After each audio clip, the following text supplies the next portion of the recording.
도시를 수놓는 수많은 불빛. 우리는 저마다의 보금자리에서 살아갑니다.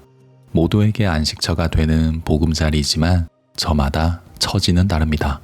누군가가 강을 바라보며 와인을 마실 때 누군가는 단칸방에서 난방비를 걱정합니다. 누구나 아늑한 곳에 머물고 싶어 하지만 모두가 아늑한 곳에서 머물 순 없습니다. 인간뿐만 아니라 모든 생명체는 좋은 공간에서 지내고 싶어 합니다. 바닷가재는 3억 5천만 년 전부터 보금자리를 차지하기 위해 경쟁했는데요. 천적으로부터 몸을 감추고 안전하게 껍데기를 벗을 수 있는 장소. 너나 할 것 없이 탐내는 그곳을 차지하는 것은 가장 힘이 센 녀석이었습니다. 그 녀석은 더듬이를 치켜 세우고 다른 가재들을 위협했고 다른 가재들은 조용히 물러날 수밖에 없었습니다. 생명체의 보금자리는 그 종의 서열 구조를 나타냅니다. 힘이 세고 역량이 뛰어난 개체는 좋은 곳을 차지합니다. 거꾸로 힘이 약하고 역량이 부족한 개체는 좋은 곳에서 점점 멀어집니다. 생태계에서 벌어지는 자연스러운 이야기. 우리가 여기에 주목해야 하는 이유는 서열 구조가 행동 양식에 어마어마한 영향을 미치기 때문입니다. 생명의 탄생 이후 우리는 아득히 먼 옛날부터 서열 구조 속에서 살아왔다.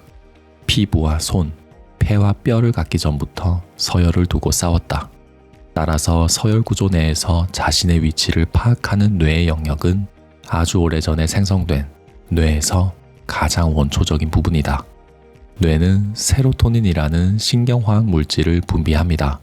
세로토닌은 행복, 감정, 의식, 건강과 연관된 물질입니다.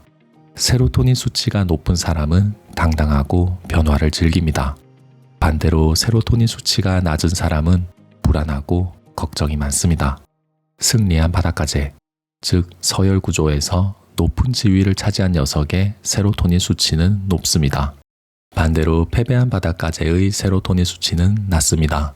승리한 바닷가재는 승승장구하고 패배한 바닷가재는 강자를 회피합니다. 다른 생명체와 마찬가지로 인간도 서열을 다툽니다. 인간과 바닷가재의 차이점은 물리적으로 겨루지 않는다는 점뿐입니다. 사회라는 세련된 경기장 안에서 내세워야 하는 것은 힘이 아니라 종합적인 역량입니다. 직업, 연봉, 재산, 외모, 체형, 말솜씨처럼 다양한 요소가 어우러져 경기장 안에 등급이 정해집니다. 등급이 높은 이는 고층 빌딩에서 야경을 내려다보고 등급이 낮은 이는 단칸방에서 내복을 껴입습니다. 어떤 이는 여유롭고 변화를 즐기지만 어떤 이는 사고가 편협하고 불평하면서도 행동하지 않습니다. 뇌는 우리가 다른 사람들에게 어떤 대우를 받는지 관찰합니다. 그리고 수집한 증거를 근거로 스스로의 가치를 결정짓습니다. 주변에서 우리를 별 볼 일 없는 사람으로 여긴다고 판단하면 세로토닌 분비가 줄어듭니다. 눈빛과 자세도 별 볼 일 없는 사람의 그것처럼 바뀝니다. 별 볼 일 없는 사람처럼 행동하니 더욱 별 볼 일 없는 대우를 받습니다. 악순환이 반복되고 상황이 점점 나빠지는 거죠.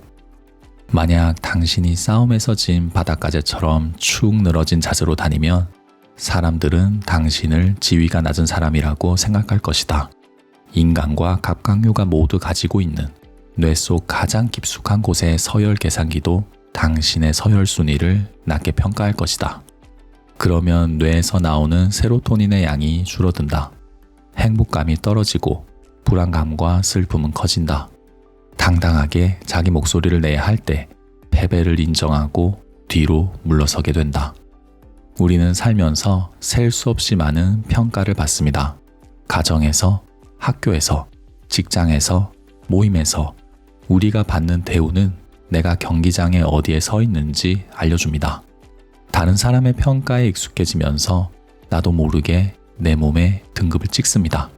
그리고 등급대로 행동하기 시작합니다. 이건 내 능력 밖의 일이야. 저 사람은 나를 좋아하지 않을 거야. 저 친구와의 경쟁에서 이길 리가 없어. 마치 서열이 정해진 바닷가재처럼 더 나은 영역으로 나아가지 못합니다. 현재에 만족한다면 상관없습니다. 하지만 더 좋은 평가를 받고 싶다면 더 좋은 곳에서 살고 싶다면, 더 나은 삶을 누리고 싶다면 지금과 달라져야 합니다. 우리가 해야 할 일은 단 하나입니다. 허리를 꼿꼿이 세우고 눈에 힘을 주고 또박또박 말하는 것. 당당한 자세는 세로토닌 분비를 촉진하고 이는 자신감의 상승, 일상의 성과로 이어질 것입니다. 인간도 바닷가재처럼 자세와 겉모습으로 상대를 평가한다. 따라서 패배자의 자세를 하고 있으면 사람들도 당신을 패배자로 취급한다.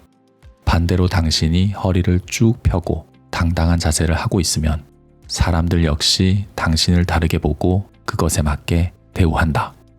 자세부터 반듯하게 바로 잡아야 한다. 구부정하고 웅크린 자세를 당장 버려라. 당신 생각을 거침없이 말하라.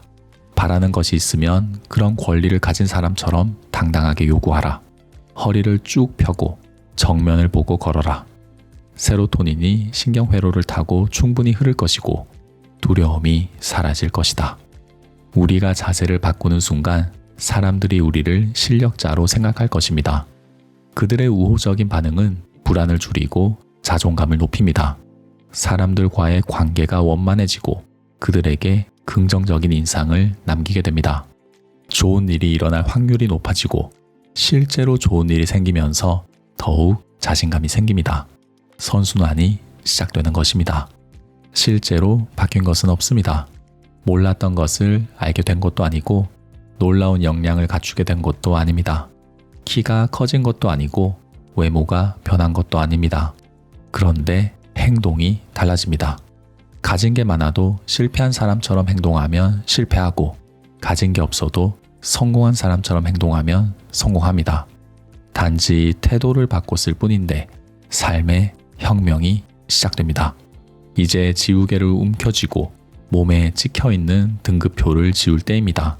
두 팔을 경쾌하게 흔들고 두 다리를 힘껏 뻗으시기 바랍니다.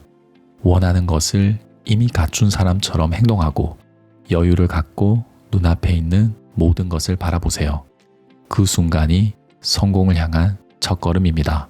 지금부터 몸을 활짝 펼치세요. 승리한 바닷가재가 집게발을 높이 드는 것처럼 말입니다.